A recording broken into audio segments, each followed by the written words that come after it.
All right, folks, we're now joined by Fran White. She is the president of the Cape Ann Symphony. How are you, Fran? Good, how are you? And Yoichi Udagawa, he's a conductor for the Cape Ann Symphony. How are you, Yo? Hi, great. How about you? Nice to see you. Thanks for joining us. Thank you. Right at the top, so Fran, you made a big announcement this week about the symphony schedule. Do you want to just reiterate that first, please? Yeah, we have canceled all of our concerts through May now, and we're working on decisions for next season.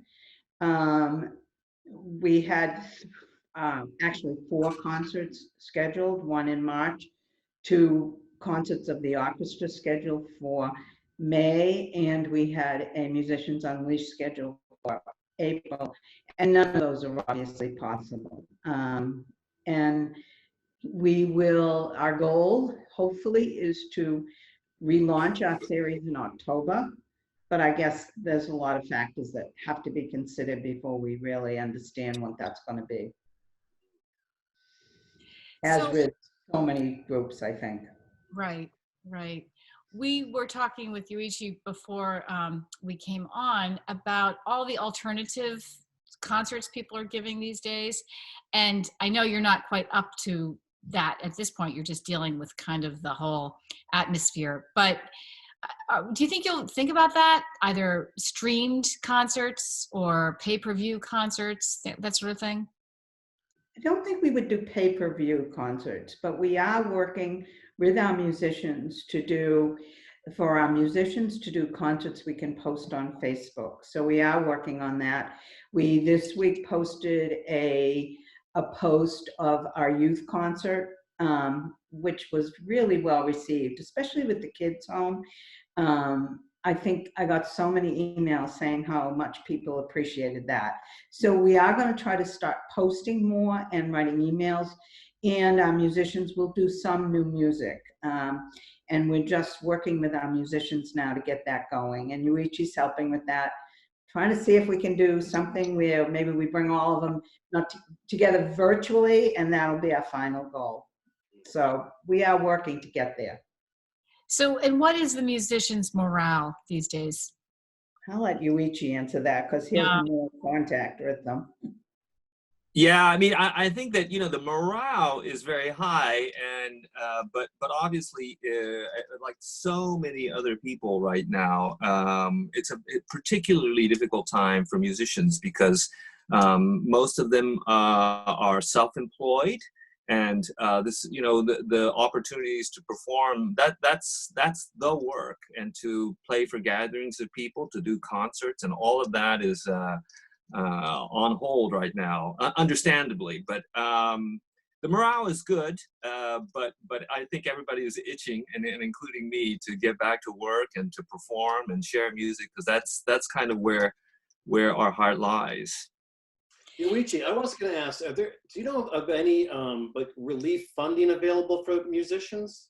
There are, you know, and one of the things is that I think this CARES Act helps out self-employed people now, because you can't normally, my understanding is you can't get unemployment unless you have a regular job, and traditionally unemployment has not covered that. But I think that's happening, and you know, people are making efforts to fundraise and do grants and stuff like that for freelancers, and so you know, but that takes time. Of course, it takes time, and everybody means well, but I think for many musicians, it's but just like for so many others, it's a particularly challenging time. You know, just before we came on, I happened to read that there is a bill in the state's House proposing $75 million to arts organizations. Did you see that?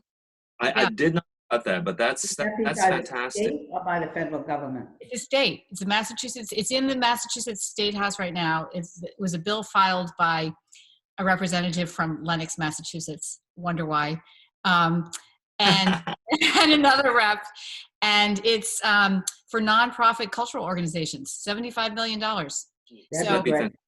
Yeah, I mean, we are exploring all those opportunities, and we also are working very hard in our fundraising to have funds available to help support our musicians as well. Right. And there's goal of ours. Right. And you're encouraging subscribers to subscribe to the next season because that We will are, even though we don't know what that season's going to look like yet. We're hoping it'll be a full season, but we're going to wait. We'll make a decision on next season's start probably by the middle to the end of May. Okay, great. I want to know very specifically what you're listening to. Are you asking me or are you asking Fran? Yeah, asking both of you actually. You go first. Okay. Well, you know, of course, I love classical music. One of the things I've been listening to is I've been taking this opportunity of downtime to practice violin on my own. So whatever I'm learning, I'm right now relearning a Debussy violin piano sonata. I'm learning the violin part again, and boy, that's a hard piece. And I was speaking to the concertmaster of our orchestra just by email, and I was saying, you know, I'm practicing violin again, and boy, the violin is hard. It gives me a much greater appreciation for all the hard work our musicians do, you know, because as a conductor, you're waving your hands and you don't have to do all, you know, all the work of making every note happen. And so that's one thing. So Yoichi, now that you're starting to get used to communicating remotely, have you considered performing remotely? Individually, and you know, one of the things Fran mentioned is that there was an idea of highlighting some of our musicians and asking them to make some videos that we could post on our Facebook page, and we've started that. And as a matter of fact, we got a video this morning that we're going to post sometime next week probably, and it's wonderful. It's our principal cellist, and he talked a little bit about himself and then played a piece, and it's going to be great. It is really, it tells you other things he's doing, and it brings out the talent of our musicians and their creativity during these times, I think. And I think that's Absolutely. He's involved in a charity where they're making cards of hope with his child, and he talks about that a little bit. And then he plays a wonderful piece. He performs a Bach piece. So we'll post that next week. So that's our goal, is to try to at least bring something to the community. And so what are you, both of you, I'm asking, what are you hearing from the symphonic community around the country and around the world? Like, what are other communities of symphonies? How are they responding to this? What are they saying? Are you talking to people, Yoichi? You know what, I have colleagues, and I think that we do talk occasionally, and we're all kind of, I mean, like everybody else, I think, just kind of, you know, surprised and shocked and sad and also hopeful at the same time. And I think that, you know, everyone is scrambling a little bit, just trying to, because we've never experienced anything like this in our lifetime anyway, and sharing ideas and trying to talk about, you know, so the things that we talked about, what can we do to contribute a little bit as musicians at a time like this, and then, you know, we're fortunate at Cape Ann to have a wonderful board and a president, Fran, who they're just working very hard, because, you know, the music happens. That's the fun part, but there's all this nuts and bolts that goes on behindhand, the administrative work, the fundraising, and it's just all of it is a challenge right now. From the orchestra standpoint, the business piece is very important. Fortunately, we have a great treasurer, Tom Manel. He has put us in line for a lot of the loans and support that is available to us. So we are working very hard to get some of those funds, which will help us have the funds needed to launch next season, as well as the potential of having enough money to support our staff, which is, we have a staff, but it's a lot of volunteers, but we do have some paid staff, and we want to be able to contribute to our musicians as much as we can. So we've worked really hard to get whatever funding we can possibly get, whatever government loans are available as a small nonprofit, just anything we can do. And then also just to work to keep the Cape Ann Symphonies in everybody's mind. Mm-hmm.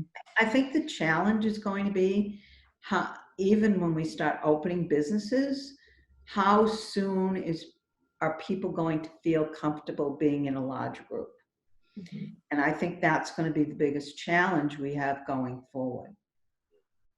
Right. Yeah. A visit to a symphony performance would be a tough one initially. Right. Mm-hmm.